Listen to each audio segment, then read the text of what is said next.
Hello, welcome back to another video. My name is Farhan, also known as Gunner Since 96, and you're watching my post-match reaction video. Arsenal have just lost 3-0 to Liverpool at home.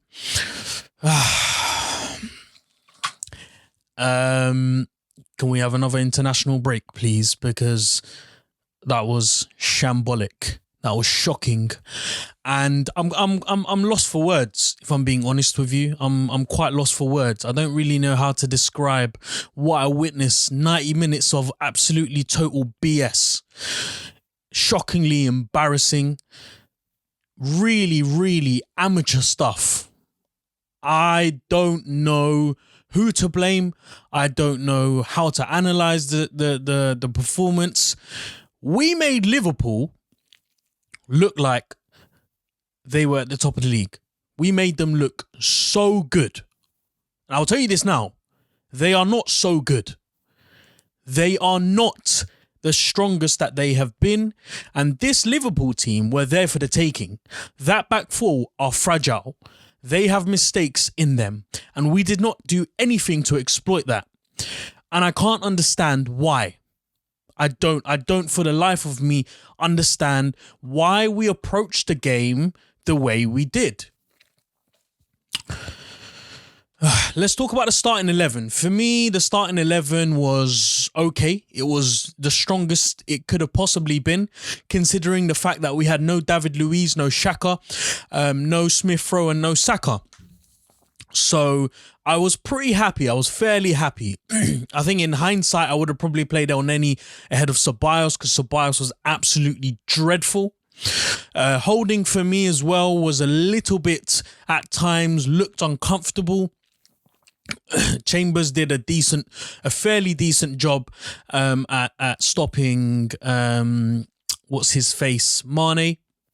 And obviously, you know, with Tierney out later on in that first half, it all sort of crumbled.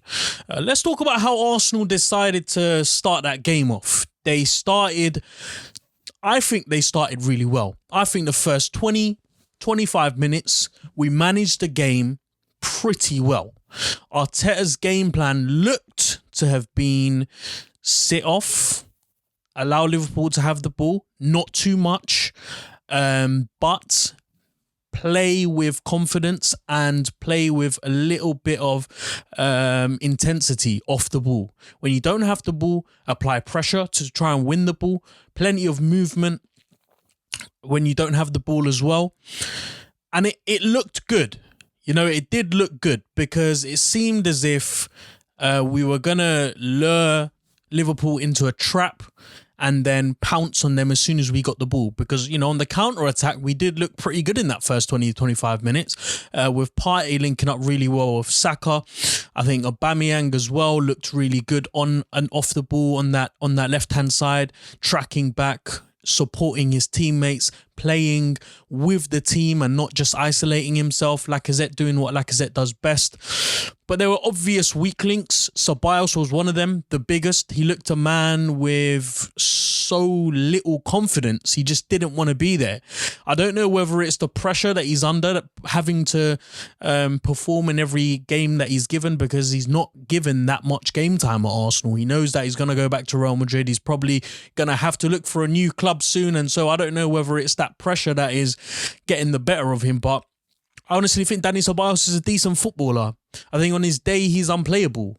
And it's unfortunate that he was as woeful as he was today, because him and partnership sounds on paper like a really good couple of players who can play well together in the middle and cause a bit of problems, you know, especially with Odegaard just ahead of them. But he was bad. He was very, very bad. You know, when he got the ball, he loses it. He lost it often, losing the ball in key areas as well, giving Liverpool the ball and opportunities to score. And yeah, it just went downhill from that first half, from that first 25 minutes. Then Liverpool started to grow in the game. And when you expect, when you see a team growing into the game, getting more confident on the ball, it's then your opportunity to switch up the game plan a little bit and maybe go on the front foot. I know it's difficult to do that against a team like Liverpool, who have Mane and Salah and Firmino up front, three of the most prolific forwards in the league. No matter what form they're on, they are dangerous at any time, and they can, pounce at any time, and they showed that in the second half. But I wanted more. I wanted to see more control, and I wanted to see a little bit more determination. I have to say the defensive shape and the overall shape of the team off the ball and on the ball looked really organised and sharp. That's the only bit of improvement that I could see from this Arsenal side post international break. I couldn't notice any other difference to the way that they were playing. Sorry, not to the way that they were playing. I couldn't see any other difference, any other improvement to who they were before the international break to now against Liverpool. We were very lucky to see out that first half without conceding, because the way that Liverpool were playing, the way that we were allowing them to play, barely getting a sniff of their half, barely getting a sniff of their final third. I don't think we had a single shot in that first half. I can't certainly remember any. But they had a hatful. They had 3 or 4. One really good opportunity fell to Milner, who should have scored. He'd be kicking himself that he didn't. And we survived. But in doing so, we looked good. We looked good defensively. And, the question was always going to be, how long are we going to be able to hold off this Liverpool team who are just growing in confidence as the game went on? Tierney, unfortunately, went off. Cedric came on. I think Cedric did relatively okay. You say that, but then, the goals were being created on that right-hand side. Sorry, on the left-hand side, but on their right-hand side. So, second half kicks off. Once again, Arsenal start off pretty bright. Arteta would have told them, look, we need to be sharper, we need to be quicker, and we need to be better. We need to have the ball at the feet as quickly as possible. We need to play with a little bit more pressure, being more decisive of our passing as well. They did that for the first couple of minutes, and then it went downhill.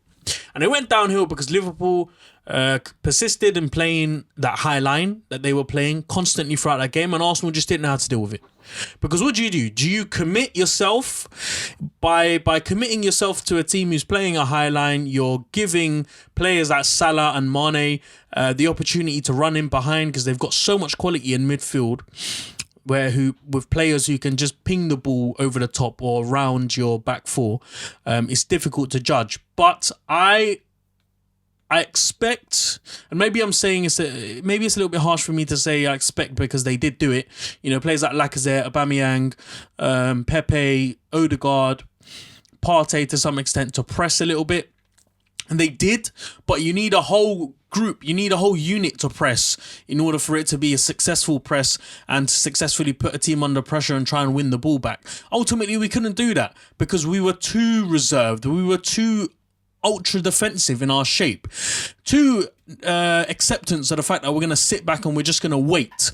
And that for me was the most frustrating part, and that's what led to the first goal. It led to the second goal, led to the third goal. Could have had a fourth, could have had a fifth. In the final minutes of the game, he should have scored. What I will say about the goals, for the first one, it was from it was from Callum Chambers losing the header. I don't know why he didn't just head it down to El Neni. Really irritated me. Decides to header it out to a Liverpool shirt. That leads to the goal. The second goal led from a shoddy goal kick, and this is something else that I want to talk about. Not really sure why Arsenal decided to play long ball. The story of this game was there was one team who were absolutely brilliant with playing long balls, especially in the first half, with a diagonal ball being played from the right-hand side to Mane on the left-hand side. It worked all the time. We were doing pretty well to, We were doing well in some aspects with the high balls to win the balls in the air, but ultimately when players like Mane and Salah are able to get the ball down to their feet, it's difficult to then try and regroup yourselves. But us, on the other hand, every time we got the ball over the top, over the top. Try and get it over to Aubameyang. Try and get it over to Pepe. Try and get it over to Odegaard. I don't understand why we didn't just play the ball on the ground. Try and, and this shows me that clearly there isn't. We're not seeing progress. We're not seeing anything come out from this international break. There's no patterns of play. And there was no particular style in which that we were trying to play the ball forward. I don't know whether it was Arteta's decision to play the ball long over the top. But when you're playing long over the top against a team like this with midfielders like Fabinho in the middle and Milner, and you got Kabak at the back as well, what do you expect? And we don't exactly have the tallest players or the players who are great with headers in our own half. Just very, very disappointing. Very, very disappointing. Leno, I don't know how many times I'm going to say this. You can't be beaten at your near post and you can't let the ball roll underneath your legs. Why? What's happened? What's happened here, lads? I'm about to lose my head. I can't seem to understand what is going on. No progress. None whatsoever during that international break, as far as I could have seen. If anything, there's only one thing I can take from that game, and that's we need Saka, we need Emil Smith-Rowe, and we need Granit Xhaka and David Luiz. Because take those players out, that's what we amount to. Absolutely nothing. That's probably the worst I've seen us under Arteta for a very long time.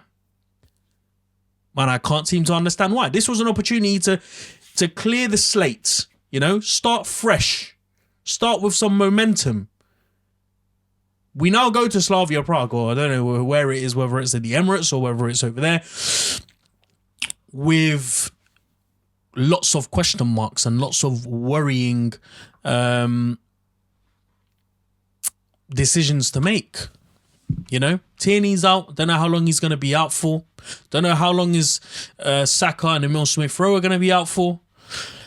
It is, it's not great. It's not great at all. And, the gulf in quality between the two sides is remarkable. Out of this world. I'm very, very irritated. I'm annoyed. I'm peed off. And I don't know where we go from here. You would have seen Arteta's face nearing the end of that game. He looked livid. It will be interesting to hear what he says in his post-match press conference. Something I will be looking at and reacting to tomorrow or whenever I do. But I'm going to leave it there. So thank you very much for watching. If you enjoyed the video, please do give it a thumbs up. Subscribe to the channel if you haven't and hit that bell notification to be notified every time I release a video. Let me know in the comments below what you thought about the game. Give me your thoughts on your own analysis. What went wrong? What Arsenal could have done right? But look, I'll be back again tomorrow for another one. In the meantime, stay home, stay safe, and enjoy the rest of your day. Thank you very much. Bye-bye.